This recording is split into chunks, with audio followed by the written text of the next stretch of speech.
자, 그럼 첫 코너 뉴스픽으로 시작을 하죠.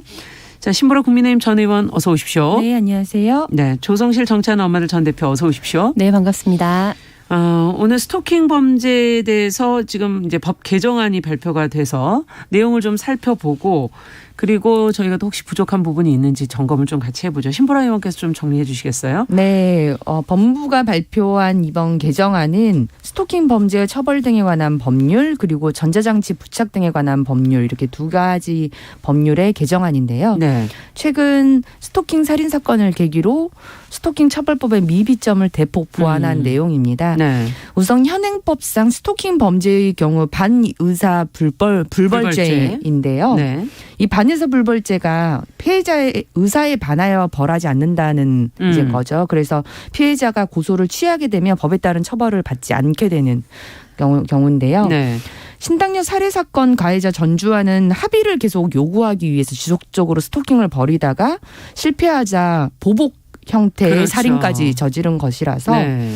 이렇듯 합의를 빌미로 한 2차 스토킹 범죄 및 보복 범죄에 취약한 현실이기 때문에 이 반의사 불벌죄 조항을 폐지키로 한 겁니다. 그렇죠. 예. 또한 가해자가 피해자에게 접근하는 걸 막기 위해서 잠정 조치라는 걸 취할 수 있어요.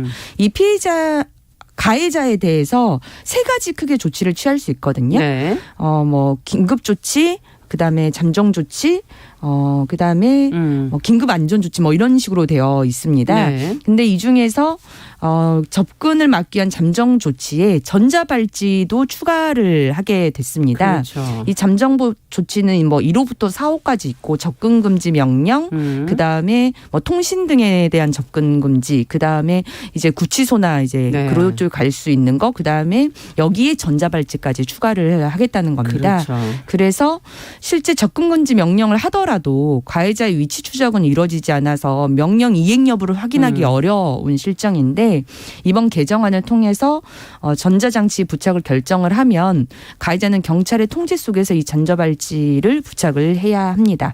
또한 잠정 조치 불이행 시에 법정형도 상향이 돼서요. 원래 징역 2년 이하 또는 벌금 2천만 원 이하를 징역 3년 이하 또는 벌금 3천만 원 이하로 강화했네요. 네, 했고요. 현행은 긴급 응급 조치 위반 시에 제재가 1,000만 원 이하의 과태료였는데 이거를 이제 징역형으로 바꿨습니다. 그렇죠. 과태료에서. 과태료는 굉장히 가볍게 느껴집니다. 네, 그 실은 1,000만 원 이하 과태료이기 때문에 실제로는 뭐 최대한 200, 300 뭐 이 정도의 뭐 집행이 많이 되는 편이라서 이걸 징역형으로 아예 상향을 해서 1년 이하 또는 벌금 1,000만 원 이하로 강화해서 실효성을 높이는 내용도 담겼습니다. 네. 피해자 보호 조치도 아동학대, 가정폭력 피해자에 준하는 수준으로 할 수 있게끔 이루어질 수 있도록 하게 됐습니다. 네, 저희가 지금 사실 이 스토킹범 처벌법에 관해서 몇 번을 저희가 지금 방송을 해드렸고 맞습니다. 그 안에서 특히 어떤 부분에 문제가 있는지 피해자와 가해자를 어떻게 분리해야 하는지에 대한 이야기를 비롯해서 여러 가지 말씀을 드렸었는데 지금 말씀해 주신 것처럼 이제 법이 많이 이제 강화가 됐어요.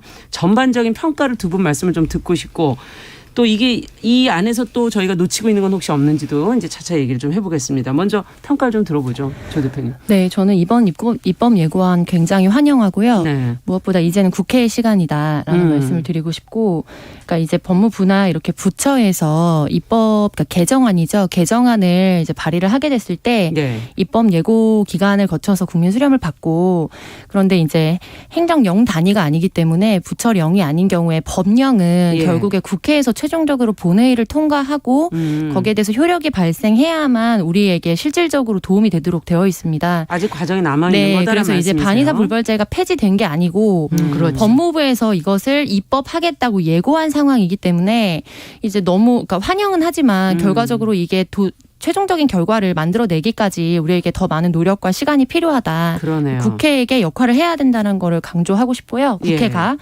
그리고 두 번째로는 이제 스토킹 처벌법이 도입되기까지 굉장히 지난한 과정들이 있었고 그 과정에서 뭐 여러 반대 의견들도 있었습니다만 부처의 사실상의 반대도 컸던 것으로 알려져 있습니다. 왜냐하면 이제 법무부는 법적 안정성과 뭐 실질적 정의를 뭐 큰 카테고리로 이제 나누자면, 그러니까 이 법적 안정성을 사실상 해치지 않는 범위 내에서의 개정안들을 이제 어떻게 보면은 점진적으로 받아들이고 네. 이제 어떤 사안이 발생했을 때 이것이 법적으로 어떻게 정의하는지가 애매모호하다던가 혹은 이게 뭐 예를 들면 타 법령과의 어떤 상대적인 그렇죠. 형벌에서 마찰이 차이가 있다든지 이런 부분에서 굉장히 보수적인 입장을 취해왔습니다.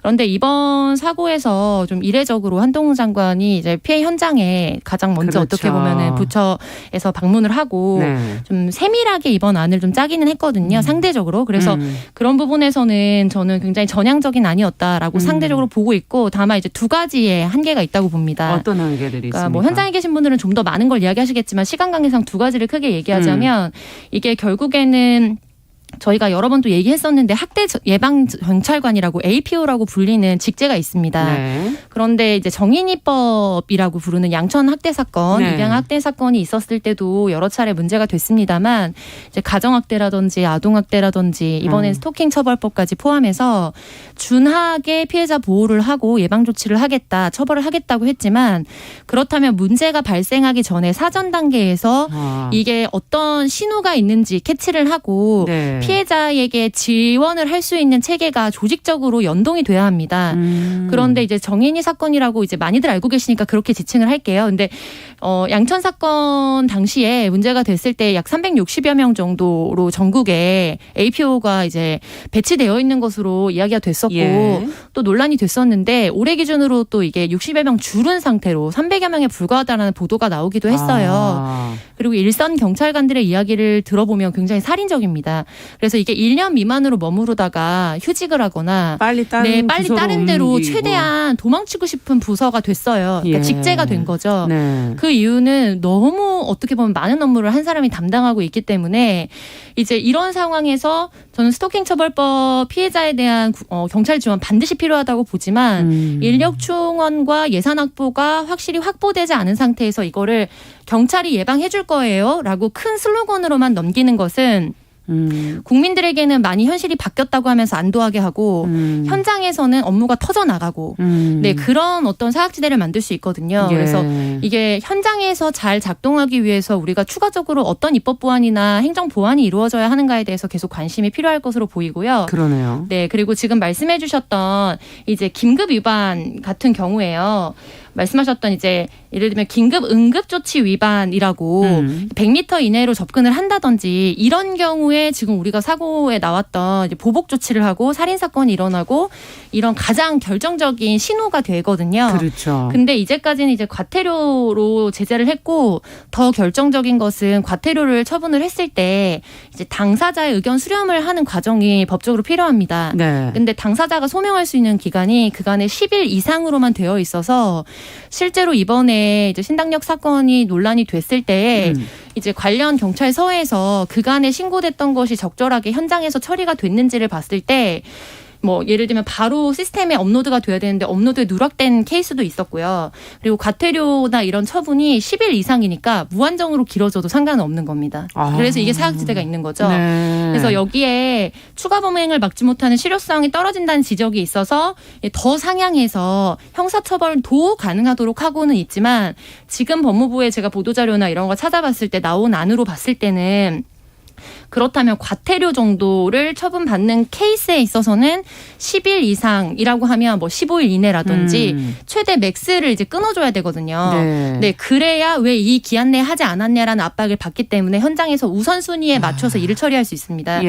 근데 이 부분에 대해서도 사실은 데드라인을 정확하게 네, 해줘야 돼야지 최고형이라는 거는 사실 상징적인 의미지 모두 다 최고형을 주지 않아요. 그렇죠. 지금 네. 실형은 고작 27%에 네, 맞습니다. 불과하다는 보도자료도 그래서 있지 않습니까? 형사처벌도 가능하게 한다는 거는 상징적 의미는 있지만 결과적으로 가장 많은 수라든지 잠정적인 가해자들을 이제 발굴해내는 작업에 있어서는 가장 많은 사례가 나오는 경우에 사각지대가 뭔지를 보고 세밀하게 정책을 설계해야 된다. 네. 네, 이 의견 초기 드리고 단계가 싶습니다. 굉장히 중요하기 네, 때문에 네, 예방적인 경찰에서의 인력이라든가 지원 시스템 같은 것들이 제대로 되어 있는지도 점검을 해볼 필요가 있고 네.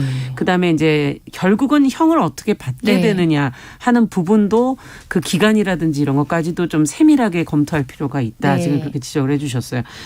신보라 의원께서는 또 어떻게 보셨습니까? 네, 저도 반이사 불벌죄를 없앤 건 너무나 당연한 일이었고 네. 그게 왜 처음에 입법됐을 때 제정됐을 때 빠지지 않았을까 하는 그러네요. 의문점이 여전히 있습니다. 왜냐하면 반이사 불벌죄가 해당되는 게 형법상에서도 폭행, 이제 사인 간의 이제 폭행이나 협박 아니면 예. 임금체불 이런 것들이니까 실은 이제 이런 스토킹 처벌법 살인까지 실은 일어날 수 있는 범죄에 반의사 불벌죄를 적용한다는 것 자체가 거의 납득이 되지 않았거든요. 그렇죠. 그래서 이제 반의사 불벌죄가 없어지게 되면 가해자가 피해자에게 다가갈 이제 이유가 없어집니다. 네. 네, 그래서 몇 차례 이제 스토킹으로 인해서 신고가 한번 이미 접수가 됐다라고 한다면 이제 아까 말씀드렸던 뭐 긴급조치나 응급조치나 긴급 응급조치로 접근 금지 같은 것들을 이제 할 수 있어요. 네. 근데 저는 이제 이런 부분에 이제 보완이 좀 필요하다는 말씀을 좀 드리고 싶은데 예컨대 이제 긴급 응급조치를 하게 되면 그 중에서 접근 금지 명령이 내려지거든요. 예. 근데 그거는 경찰이 사후 승인을 판사에게 할 수 있는 조치입니다. 이거는. 그래서 우선 경찰이 접근 금지 명령 내리고 법원으로부터 사후 승인을 받을 수 있거든요. 근데 잠정 조치는 사후 승인 구조는 아니에요. 근데 긴급이 붙어야만 가능한 거군요. 네, 그러니까 긴급 응급 조치는 경찰 단계에서 먼저 할 수 있는데 네. 잠정 조치는 아까 말씀드렸던 것처럼 그 중에 조치 중에 이제 구치소에 이렇게 있게 하거나 전자발찌를 채우거나 하는 이제 그런 단계까지 가다 보니까 이 안에서의 사각지대가 발생을 하는데요. 왜냐하면 잠정 조치 이제 긴급 응급 조치도 어겨요. 말하자면 접근 금지 명령을 어깁니다. 네. 근데 지금은 이제 긴급 접근 금지 명령을 어길 경우에 이제 과태료에서 이제 징역 1년형의 그렇죠. 징역형을 상향이 됐잖아요. 예. 저는 이 부분에서 좀 우리가 좀 집중을 한다면 예. 이미 이제 다시는 뭐 합의를 이제 이유로 올 필요도 없고 그렇죠. 접근 금지 명령 어겼다는 것 그 자체가 이미 보복성이나 뭔가 다른 더 가해 행위를 할 것들이 애정되어 있지 않고서는 이제 올 이유가 없는 거죠. 네. 그러면 구속의 사유가 저는 명백히 발생을 한다고 생각을 해요. 근데 실제 지금 여러 스토킹 범죄 같은 경우는 구속영장 기각률도 굉장히 높은 편이고 예. 구속영장의 뭐 사유의 이유에 보면 도주 우려가 있거나 뭐 증거 인멸의 우려가 있거나 아니면 거주지가 확정된 되어 있으면 영장 발부를 잘 안 해주거든요. 그거는 조금 다른 법이죠, 또 이거랑. 네, 근데 이제 구속영장 발부하는 사유, 발부 사유 심의를 할 때, 네, 그래서 저는 첫 번째 접근 금지 명령을 우선 어기게 되면 유치장이나 구치소 같은 경우에 구류할 수 있는 건 여전히 경찰 단계에서도 사후 승인이 가능할 수 있도록 좀 바꿔야 된다고 생각하고요. 네. 두 번째로는 이때 구속영장 청구를 바로 이어서 해야 된다고 생각을 해요. 경찰이 즉각. 네. 예. 그리고 그 구속영장에 그 심의를 할 때 그 법원이 이제 구속영장 발부 사유를 심의를 할 때 실은 이 가해자가 거주지가 특정된다는 건 가해를 하는 이유와는 별로 아무런 상관이 없어요. 그래서 재발의 우려가 있다라고 하는 것들을 심각하게 전제하고 구속영장을 심의해야 된다. 저는 이렇게 생각을 합니다. 범죄에 있어서는. 네.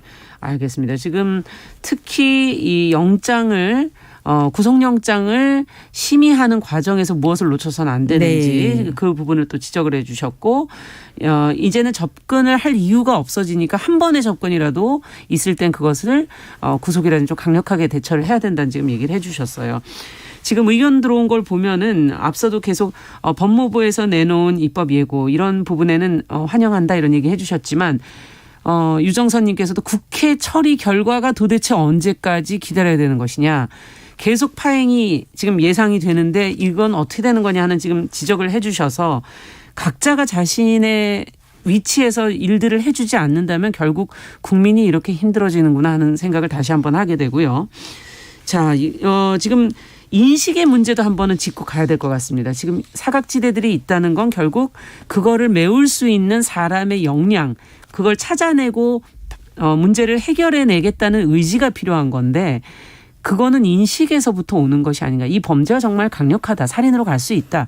무서운 것이다로 처벌해야 한다라는 인식이 있지 않는 한은 양형의 기준이라든지 그것을 또 선고를 하는 과정이라든지 이런 부분에서 뭔가 우리가 봤을 때는 또 사각지대가 생기지 않을까 하는 생각이 듭니다. 두 분께서 인식의 문제, 법 개정도 중요하지만 이 부분도 중요하지 않을까요? 네. 그 입법으로 인해서 우리 사회가 새로운 어떤 지향점을 찍고 그에 준해서 행동하게 함으로써 개혁적인 변화가 일어나는 사례들이 있고요. 네. 그리고 실질적으로 입법은 굉장히 더디지만 법원의 판결에 의해서 이제 그래도 대다수의 혹은 상당수 이상의 국민들이 변화된 인식을 확인시켜 줌으로써 네. 사회적인 어떤 진보가 한 발짝 더 나아가게 되는 그런 또 케이스들이 있거든요. 그렇죠.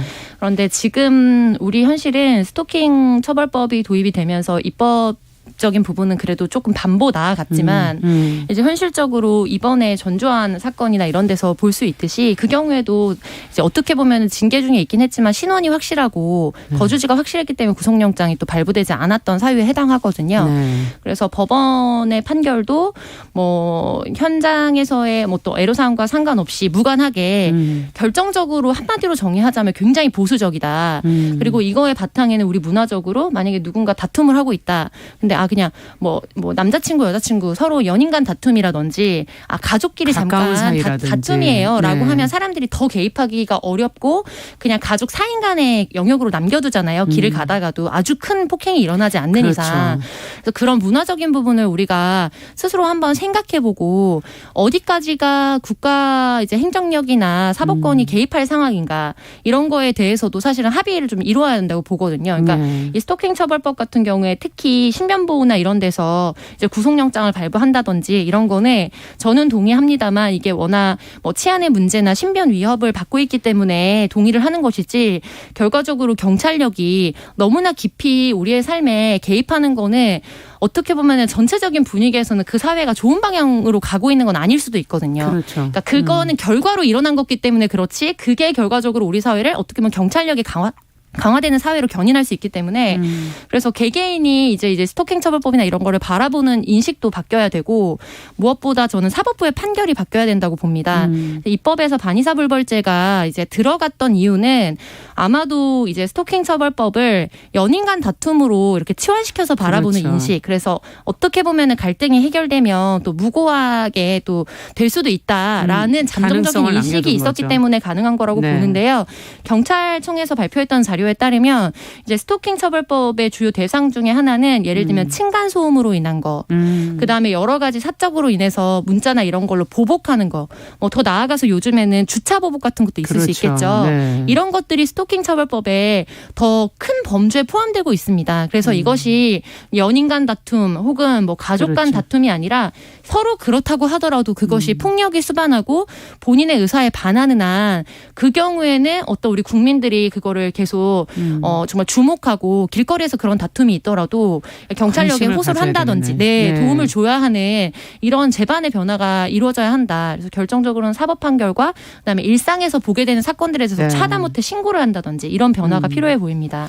신보라 의원께서도 좀 의견을 주시죠. 네, 우선 법무부가 이제 입법 예고를 하는 거기 때문에 이게 통상적으로 국회까지 넘어오는데 조금 시간이 조금 걸려요. 왜냐하면 정부 입법. 그렇죠. 그러니까 이제 그걸 감안하면 약 한 달 정도 뒤 되지 않을까 싶고 그러게 되면 다행히 지금 정기국회가 계속 진행 중이기 때문에요. 네. 11월 중에 대부분의 예산과 대부분의 법안들이 굉장히 한꺼번에. 깊이 있게 한꺼번에 심의가 됩니다. 그러면 아마 올해 안에 저는 개정이 통과될 될 수 것이다. 있다라고 보고요. 빠른 개정을 통해서 지금 이 개정 되기 전에 또 이런 사각지대 안에서 범행이 이루어질 그렇죠. 수도 있기 때문에 좀 예의주시하고 우리 법 이제 국회도 법 개정에 조속히 좀 나섰으면 하는 바람입니다. 네. 자, 두 번째 뉴스로 좀 가보겠습니다. 지난달에 개통한 차세대 사회보장 정보 시스템. 이 내용도 지금 이제 좀 알려드렸어야 되는데 네. 저희가 저희가 아직 보도를 못 해드리고 오늘 처음 말씀을 드리게 되는데요.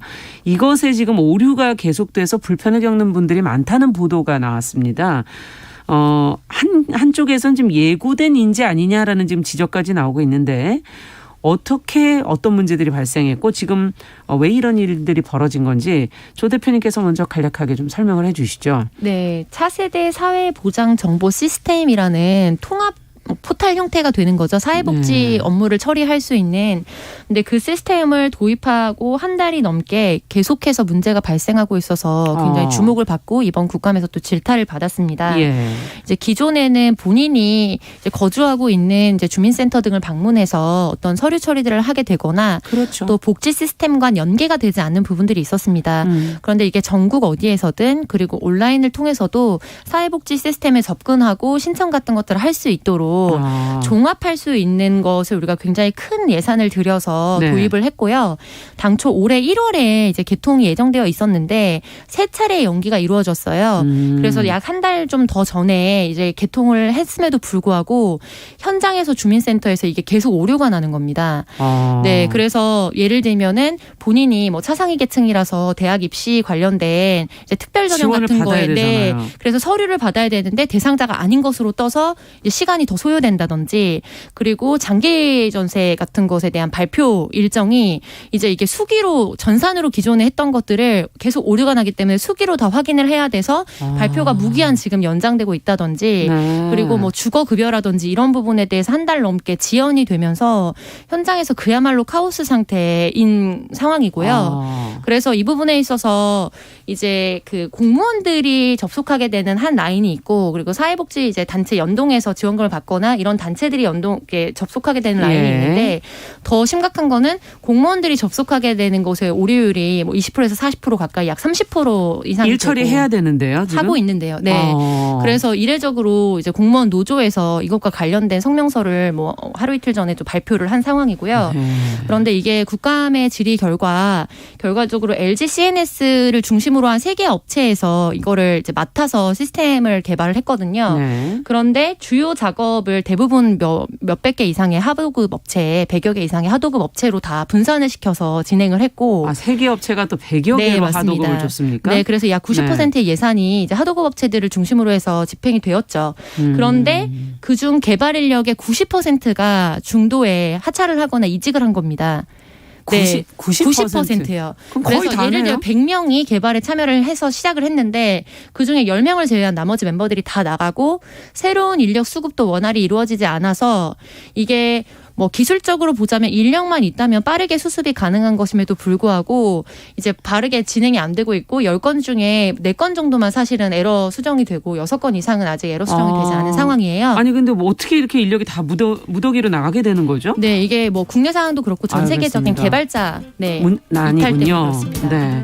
자, 뉴스 브런치 1부 마치고 11시 30분부터 일부 지역에서 해당 지역 방송 보내드립니다. 잠시 후에 뉴스픽 두 번째 뉴스 이어갑니다.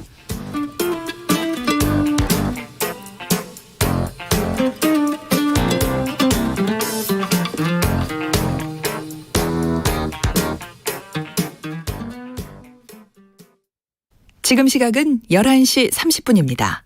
KBS 여러분은 지금 KBS 1라디오 정용실의 뉴스 브런치와 함께하고 계십니다.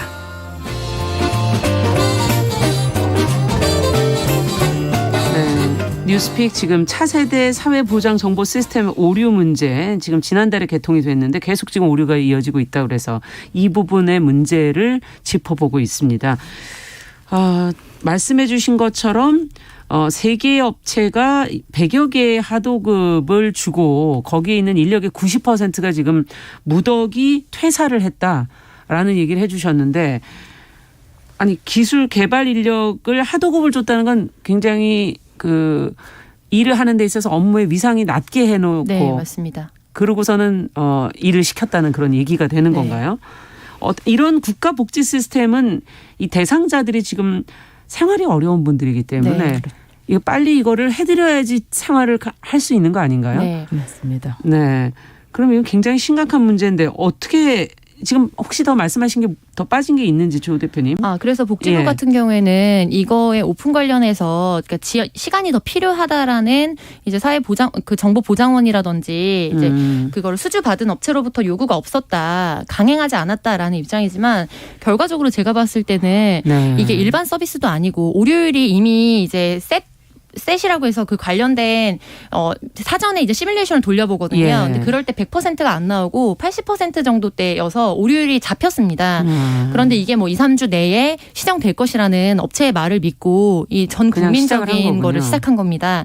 그래서 지금 더 심각한 문제는 만약에 이게 오픈 전이면 뭔가 에러가 있으면 그거를 완전히 전면 그렇죠. 재설계를 하면 되잖아요. 근데 이미 현장에 도입이 됐고 나머지 부분은 작동을 하고 있기 때문에 부족한 부분을 그거에 준해서 설계하는 게 훨씬 더 어렵다.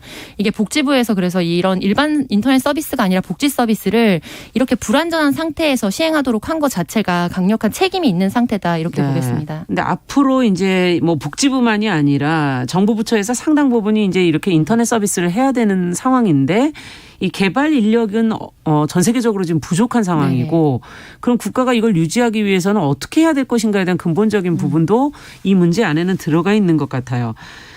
두 분께서 어떻게 보셨는지 먼저 얘기 신보라 의원부터 좀 해주시죠. 우선 저는 이 사태는 두 가지 원인이 있었다고 보는데 네. 사업의 이제 수주 방식 그리고 이제 사업의 운용 방식 예. 크게 두 가지의 문제가 있는 것 같아요. 이게 1,200억 규모의 대규모 프로젝트였고 모든 사회복지 업무를 5개의 시스템을 하나의 시스템으로 통합하는 거였거든요. 네. 근데 이제 2013년에 개정된 소프트웨어 산업진흥법에 따라서 이런 사업을 하는 이제 딴에는 그 평가에 있어서 중소기업 사업 비중을 50% 이상으로 배정하면 가산점이 묻는 거예요. 네. 그러니까 이제 업체의 수주를 1, 2점 차이로 낙찰을 받는 구조이기 때문에 당연히 중소기업을 끼고 수주를 넣을 수밖에 없고 그래서 이번 사업도 대기업 하나에 중소기업 두 곳이 컨소시엄을 묶어서 세 곳이 진행을 하게 됐다. 세 개 기업이. 저는 중소기업을 빼야 된다고는 생각하지 않습니다. 중요한 문제는 뭐냐면 역량 있는 기업을 선정해야 되는 거죠. 선정하는 문제가 예. 중요한 건데 그냥 중소기업만 끼면 가산점이 5점이 배정되는 이러한 구조로는 역량 있는 기업에 대한 평가가 어려워진다라고 생각을 하고요.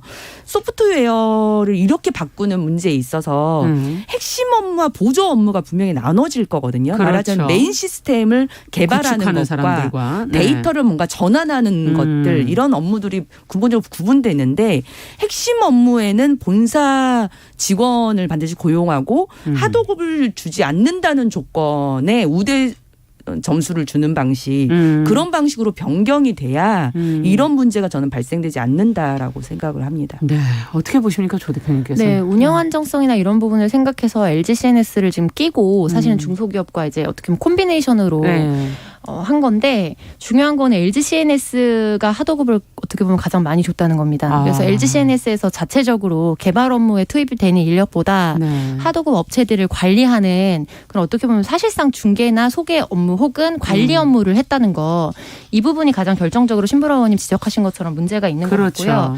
그리고 중요한 거는 지금 국내 개발자 난이 이루어지면서 뭐 그 전에 5,000명 정도가 연간 부족했다면 작년에는 뭐 10,000명, 그다음에 올해는 15,000명 이상이 부족한 것으로 앞으로 계속 예측을 하고 있거든요. 네. 그래서 결과적으로 인건비가 싸고 온라인 업무로 전환할 수 있는 이제 인도라든지 외국의 인력을 이제 연동해서 프리랜서들과 계약을 하거나 이런 방식으로 개발자 이제 수급을 하고 있는 현실입니다. 그런데 국가정보 시스템 같은 경우에는 사실 개인정보나 이런 것들이 굉장히 많이 들어가 있기 때문에 이 부분에 있어서도 우리가 어떻게 좀 이제 어떤 국가 데이터나 이런 것들에 대한 보안을 잘 관리하고 있는지 그래서 섬세한 좀 뭐 예측이나 이런 것들이 필요해 보입니다. 네. 자, 오늘 뭐 얘기하다 보니까 정말 할 얘기가 많네. 다른 것보다 수급자분들에 대한 조치가 빨리 좀 이루어져야 되지 않을까. 추가적인 손해배상도 필요하고요. 네. 그런 부분도 좀 필요할 것 같습니다. 자, 뉴스픽 조성실 정치하는 엄마들 전 대표 그리고 신보라 국민의힘 전 의원 두 분과 함께 이야기 나눠봤습니다. 말씀 잘 들었습니다. 네, 감사합니다. 남성의 입장에서 여성의 입장을 이해하는, 그래서 사실 이 역지사지의 태도가 한국 사회로 지금 필요한 것이 아닌가. 어떤 사람들은 삼루에서 태어났으면서